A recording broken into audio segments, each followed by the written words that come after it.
masama ang hinana, ito'y mabisa na gamot. At ng aking inumin, saka ko lang naunawaan. Kayo mga nanghiya, ako'y naloko lamang. Nilinlang, dinaya at inuto ng matindi. Ngayon ay pili ko na kung sinong kupal sa hindi. Ito ay pelikula na binuo patabingi. Isa kang malaking libar na tinubuo ng pisngi. Alam mo, mukha kang tuhod na may buo.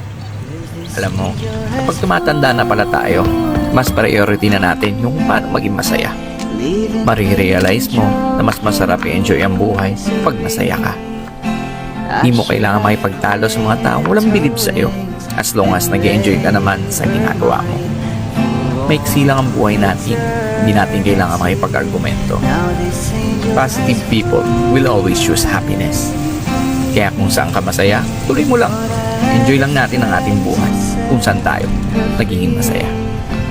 Did what I did because I love her so.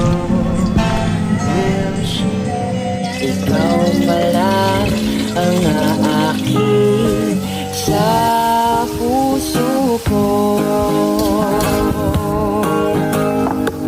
Hindi ko na sana pinagmasdan ang iyong ganda. At hindi na rin pinansin pa bawat ngiti mong may gayuma. Dahil sa akala ko hindi ako ibig sa'yo. Ikaw pala ang aakit sa puso